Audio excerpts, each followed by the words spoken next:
আপনার আপন ভাই হিসেবে আমি কথাগুলো বলছি ছোট করে। এরপরে আপনি যখন বিয়ে করবেন, বললাম মেয়ের জাস্ট দিনদারিতা দেখবেন।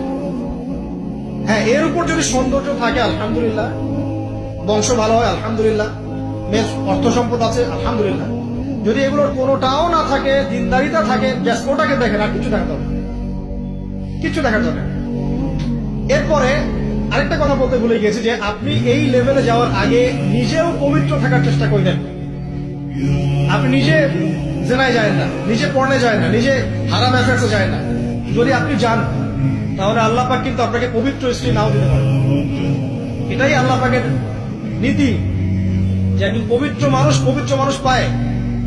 ঠিক আছে, যে যেমন আল্লাহ পাক তাকে তেমন মিলিয়ে দেন, এটা আল্লাহ পাকের একটা সুন্নাহ। এর ব্যতিক্রম হতে পারে, কিন্তু আপনি যদি পবিত্র না থাকেন আপনি পবিত্র স্ত্রী নাও পেতে পারেন। আপনি আগে নিজে পবিত্র থাকেন, তারপরে আপনি এখন মেয়ে দেখেন। আলহামদুলিল্লাহ, বললাম দিনদারিতা প্রাধান্য দেন। এখানে হাদিসে এটা বলা হয় নাই যে 4টা গুণ দেখে বিয়ে করো, বরং বলা হয়েছে 4টা গুণ দেখে সাধারণত বিয়ে করা হয়। ঠিক আছে, করো আদেশটা এমন নয়, ইনকাহ কথাটা এমন নয়, বা ইনকাহু এমন নয়, তুনকাহু মানে বিয়ে সাধারণত করা হয়। কেউ টাকা দেখে, কেউ সৌন্দর্য দেখে, কেউ দেখে বংশ। তুমি দেখো দিন, নবীজি বলছেন তুমি দিন দেখো, তাহলে তোমার হাত ধুলে ধূসরিত হবে, মানে ধ্বংস হয়ে যাবে। আর দিন দেখার ক্ষেত্রে শুধু বাইরের গেট আপটা যথেষ্ট নয়, তার পড়াশোনা দেখেন, তার হিস্ট্রি ঘাটবেন, তার অতীতে সে কোথায় কোথায় পড়াশোনা করেছে, কি করেছে, খোঁজ খবর নেবেন।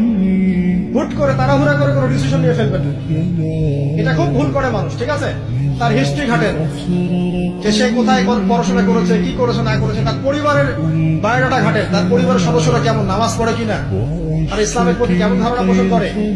তার মাকে দেখেন, তার মা পর্দা করে কিনা, তার মা ইসলামের উপর আছে কিনা।